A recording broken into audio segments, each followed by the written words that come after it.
Wagwan makadi muri Zimbabwe. My name is DJ Sparks. Tiri panapa patinenge tichikurukura nyaya dzakasiyana-siyana dzinenge dzichiitika mativi mana enyika, patinenge tichipanana maupdates ezvinenge zvichiitika munyika yedu yeZimbabwe, patinoita mapodcast navanhu vakasiyana-siyana tichikurukura nawo kuti tigare tine ruzivo zvinenge zvichiitika. Muzoro nhasi ndina mutumwa Masango. Mutumwa Masango wangu wasipo. Mutumwa Masango wangu akabuda akaenda kuDurban.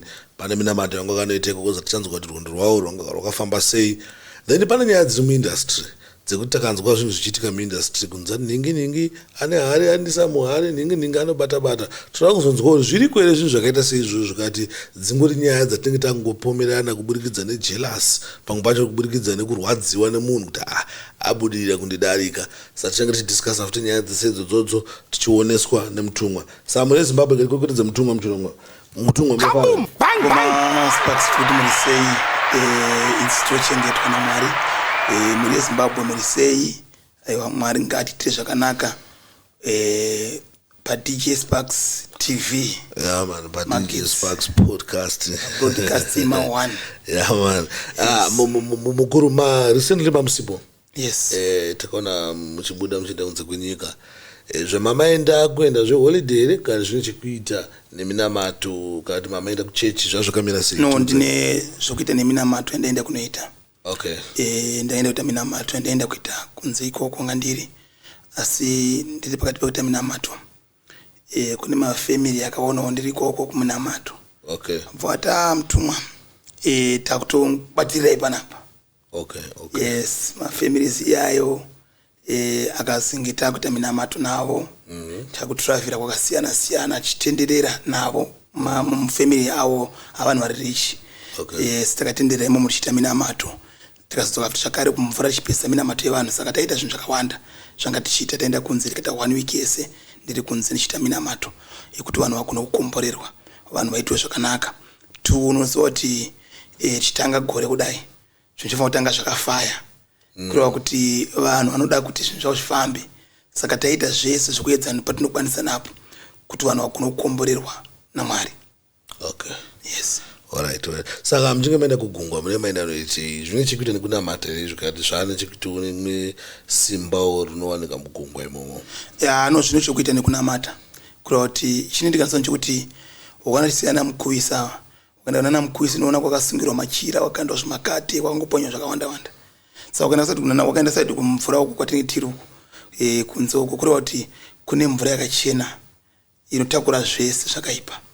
Chero vanhu vakaenda kunokanda zvavanokanda miya zvioneke kureva kuti ndomusiyano wacho. Saka isusu kwekwe pane zvatinenge tichiita minamato zvakare tine minamato tinotora kubva kumvura ikoko yatinozouya nayo tichizoitira vanhu kuti zvinhu zvifambe. Saka minamato yakawanda inowanika kumvura. Okay. Yes. Wakambona Komara Jecha unoriziva here? Chi? Komara Jecha. Ndiriziva. Yes, kune minamato unzi Komara Jecha Sodombo rimwe Sodombo so. Inowanika kumvura siko kwanditika. Yes. Kunowanika mvura doko maripi iroro. Saka baba makatoenda nawo matombo yo? Ndine minamato yoyo tikatoya nawo. Saka mudombo rejecha unoshandei munamato yo? Minamato yoyo minamato wokuti zvinhu zvavanhu zvinokasira kuvhurika. Madhiri. Kutompa munhu waida kuti madhiri yake unogesa munamato yoyo unokasira kuvhura zvinhu zvacho. Asa ungoshandiswa wakadaro. Unosvika unogadzira pana mugadziro tinoita tobika futi zvakare. Nemwe minamato tinosanganisa nawo. Then takutogadzira takupa mafuta yayo ma1.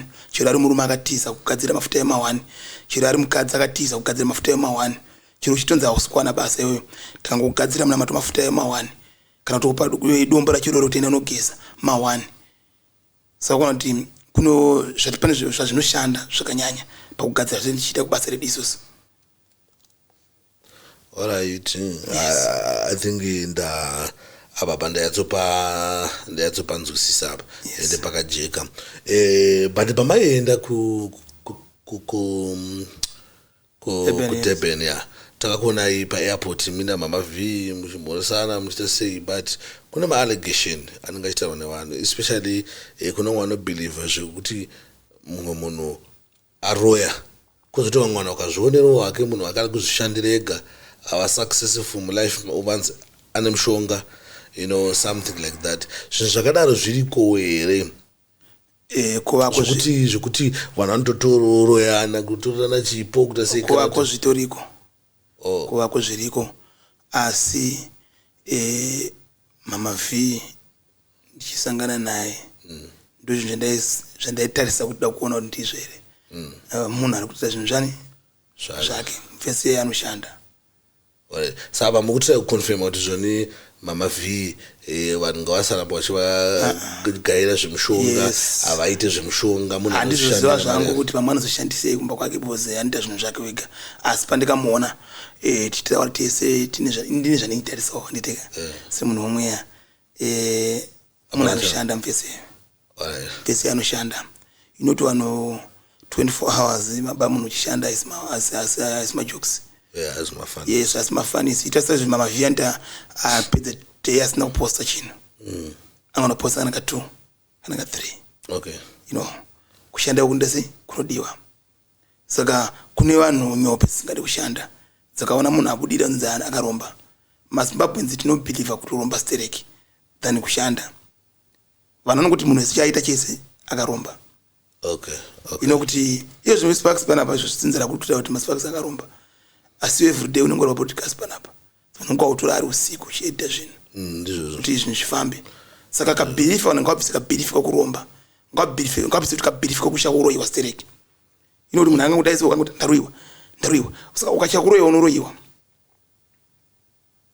ukati handidi ukati handiroyeke hauroyeke zveshuwa zvokumhanya saka nyaya iripo ndeyekuti pana mama V paye muchinde anoshanda yes anoshanda inokuti izvo ndaiona mavhidhiyo yake achiekitana namama Zuka ndite inokuti tasa vanhu vakanda kuekitana nawo nditeka ari kuita chinhu chake iwe manje kuita content yako uri kuepwethe kuita content yako uri ukoko uri muchibage anditeka zvatosiyana kuti mafambiro achiita vhidhiyo rako nemafambiro achiita vhidhiyo ramama V zvasiyana ndikamona ari saidi kumvura kwaitogeza so ari kumvura so anditeka kwakanaka kwanga ari so anditeka ikoko kureva kuti mvura yekuti ngoipinda wega kuti ngoigeza kuishamba pane zvindakaratidza zvegani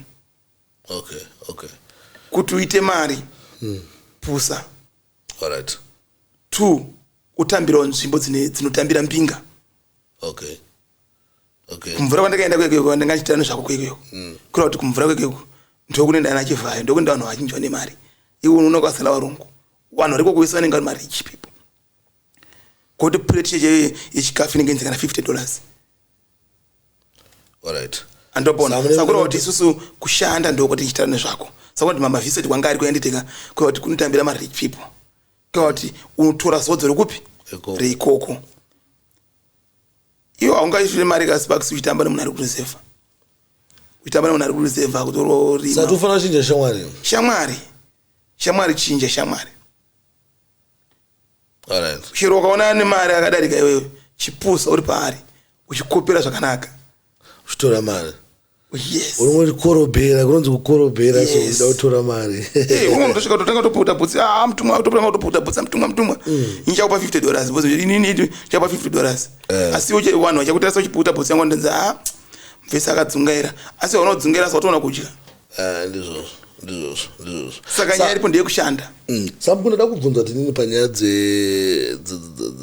dzekuroya idzi munhu anokwanisa here kungotora chipo chako kana kuti nyaya dzekunyepa kutotaura kuti chipo kuti wachako chimazvipo kuti wazvinotiwa baba yes asi uchiona chero uchiti kuna vamwe vanhu vatototarisa chero machechi omuche chaimo kuna munhu ane system yekuti akanamatira mumwe munhu so akaona kuti ane chipo chakanaka akangomunamatira chete munhu iye kana anga chitomborota kana anga chitomboratidzwa hayatoratidzwa zvatovharana zvatowa kune mumwe munhu futi shuwa kutoti achitaura panapa so munaye panapa uchingomupa kana mari chaichaiyo amwe kuti ndipo chenji uchinomupa mari chechenji so yako mari yangaona yese aichashanda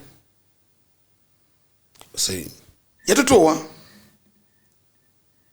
mukati makatakura kurema mukuru ndisati zviriko zvokutorwa zvipo zviriko zvokubvutiwa pfuma zvokubvutiwa chipo chautori nacho uzati pambanje pokuti unaSparks iwewe uchitoti every time unomuka pabroadcast yako uchita basa ozona imwe musi wakupesa waita kakuneta so nasi ndimukirira hani ndichazoenda time masango obva kufonera kuti Sparks dot timbeta video Twitter say votonza hano ndikamboneta mtu mwache zobata temtem andika direct say atudarika sapa demo jambo na format diri 5 madiri asi chakunetesa manje pana mna kushandisira mushonga kuti usapepuke usasiwiti kunoda kuti kwa basa.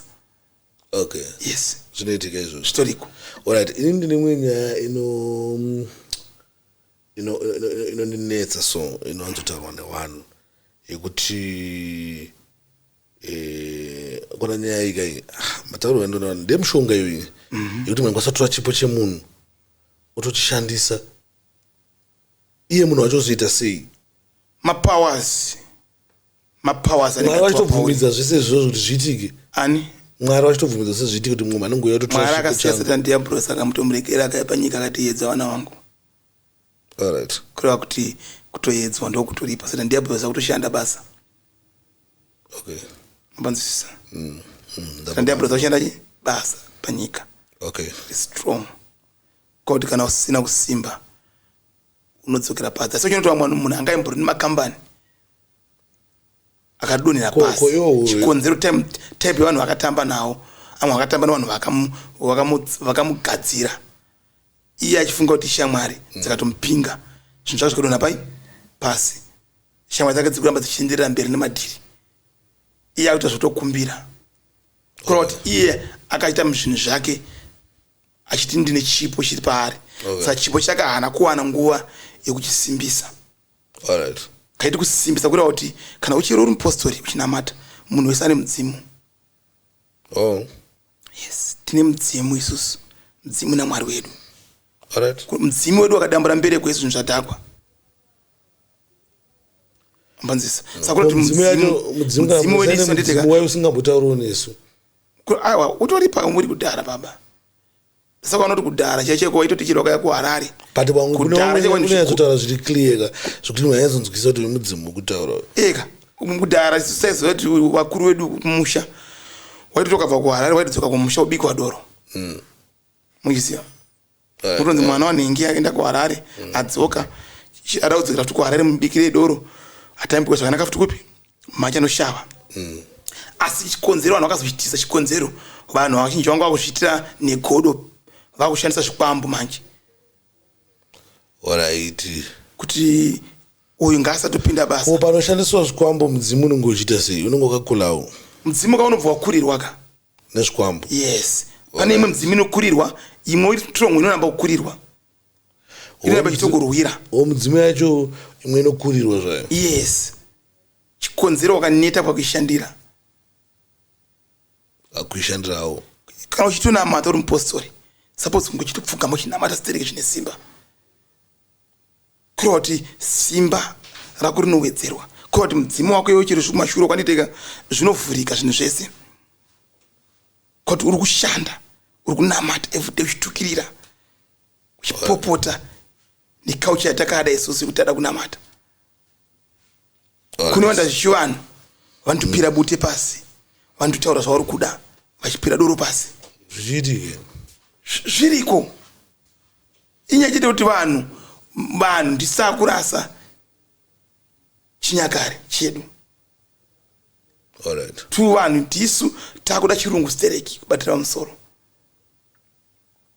Kudhara chamazano usati kumazano tona mudhara ari kumusha akatorwa akagara pasofa kudhara taisa kuti mudhara kumusha unogara pachiya yemuti. Kudhara taigara kumusha taigadzira rinonzi dare revarume kuti isu azere date kana mukomana kuti yarukia uchabvuma kuenda kukitchen una mai unogara kudare kwavarume kureva kuti zvinhu zvaitika.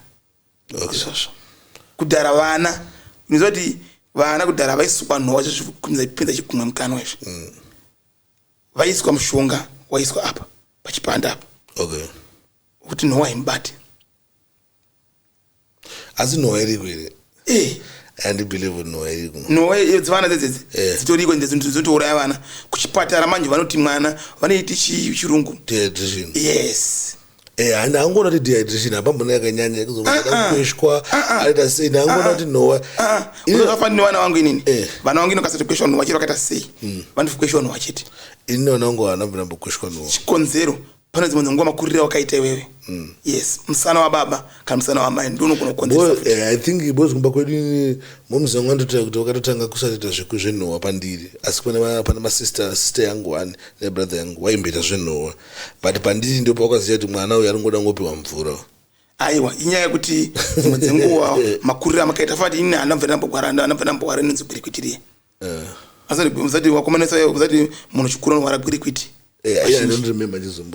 inambora wamamuzonga kuti muzita iwewe hamiri chekubata wakura sei handiteka ndikangoramba chiona nhasi handinabva ndawara kuita ndokona asi chinhu chitoitika nemunhu wese vamwe vachinjoitonzi kana kakubata watokurire muchana watomboita zvezvezvezvi ufa watoreurura zvese kuti ndakararana nengi handauchiona ukasareurura nzi unofa unokusvika pakureurura alright aiwa iribo I think apa tapanzwisisa mapatsanangura zvinonzwisisika tine interview yatakaita musuno apa inova iyo interview yandakaita na vamwe mukuru vanopinda Joan Masowe atiti Joan Masowe Joan handika najesu malevhu mamwe chete saka imi makambotipo imine background story yavo kutaura kunosiyana iye ndio maonero yake nemafungiro ake okay yes ungafanana nze Joan na Jesu here Joan akafanana neni mtumwa masango alright ndakauya kuamba church sangano kubata ku Apostle Faith Church panzisa ndizvo takaudza zvisizvo vakafanana Joan akangofanana nemunhu akatumwa akafanana namadzibaba Mozi vai akafanana nesu ana masango ndaponzisa asi chinozoitika ndechekuti Joan akaratidza vanhu nzira yekunamata kuti muchafamba muchidai anopanzisa nditeka ende anga akatumwa zvaita zvaitika ndopanzisa saka tongokuti akafanana naEzekiel kuti chechewe naEzekiel kuti wakaita basa rakaonekwa nyika yose ana mtendi ana mapona ana wimbo ana micho ana mwasha no levels yana Joan ndi mapona Yesu zvasiyana kurefurefu na Yesu mwana kumana wa Mwari mwana kumana wani wa Mwari zvafana Yesu pakarora pamuchinjiko baba chiuda singarora muchinjiko Jesu aimborora pamuchinjiko baba zvasingaitiki vaikwanisa kuzvitsivisa asi zvakaitiwa tizive kunamata akafira rudzi rwanhu atema akafira rudzi rwedu tizowana kupona tizowana kunamata kwete kuti Jesu mamufananidzana na Joani aiwa azvisiri zvandiri no kureva kuti ivo vakudzidzisa vanhu shoko resiririro vakuparidza ngavave nekutenda kuti shuwa Joani akatisira basa Joani akatisira chinamato ichi amapanzisa achikubudidza na Jesu naMwari akamutuma Joani anopanzisa kuti aite basa alright I think about tadzusisa ameno mukuru tichita tichinovhara zvedu kuti ameno kuti mimi pane zvimwe here zvamutiri kubatsirana this year kana zvimwe zvinyowana zvamungada kuudza vanhu vanongada kuzobatsira izvo tine minamato uri serious baba minamato weback to sender takatowandudza back to sender zvetiri kuita kana muchiti kuwandudza tinetawedzera paminamato taigadzira tatowedzera zvimwe zvatawedzerapo zvatadzidziswa namweya kuti zvishandi nekukasira anditeka saka maback to sender tiri kuita nezvayo kune imwe yandakugadzira so yehoko chete yekuti kupa hoko munhu kuenda kunoisa pamba pane muroi chete muroi mangwana akutopenga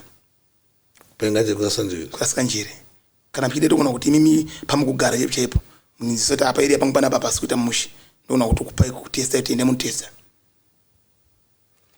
hoko ndokona kuti isa mazivani hoko ndiri kutopisa ndodza ndiri kuisa pandege hoko izo nditeka paDNCL dzichienda kunze ndiri kunzwa matestimony akawanda yes saka unoziva chinhu chekuti pachimwe chinhu chaunogona kungochitarisira pasi so utozoona kuti chinhu ndichibudisa maresults saka tine minamato back to sender tiri kuita ihoko tine minamato zvakare yevanhu vafanenge nyaya dzevarume nevakadzi tsika ndo dziri kunetsa ndodzimwe dzatiri kutogadzira nekubika andokona kwete mbichana Alright. like mwana mazuva tiri kuona kuti ndiri kuona pane nyaya dzevakadzi dziri kunetsa vanzi vakadzi vari kusodai varume vari kumhanyira kupi ikoko kuti isusu tikuti isusu varume nyasatize mudzimba vakadzi ngavavetore minamato vagadzirwe kuti vagadzire dzimwe marriages avo zvifambe zvakanaka. Yes. Saka zvinhu zvakawanda zvatiri kuita mukomasibaks zvichigadzira basa zvinhu zvichifamba. Ko nhamba munokwanisa kumbotisiwa here nhamba unge takadzinyora zvedu bari kana tikwanisa kutipa 0773 066 354 kana kuti 0776 581 704 kana kuti 0776 581 698. Papa wakafona vanobatsirwa mafoni aya ndisi ndinomadayira anodayirwa nevakomana vanodayira mafoni iyayo. Saka vakadayirwa kana pa WhatsApp vanongotiona tiripo vanobatsirwa kana vachiuya Tuesday, Thursday and Saturday vanouya kurugare uku for free. Tedza queue yako chete. Kana uda kubuka private yako unongobuka private yako ubatsirwa. Like kuri kunze kwenyika ndiwakwedzera buke private vachibatsirwa mafoni ipapo minamato chitumirwa ichiuya. Yes. Thank you very much Mtumwa. Mune Zimbabwe ndatichikurukura na Mtumwa panapa tichida kumbonzwisisa zviri kuitika. Thank you very much nekusupporta nekuramba muchiona mavideos edu. Don't forget to subscribe, like and share. With that, we are out.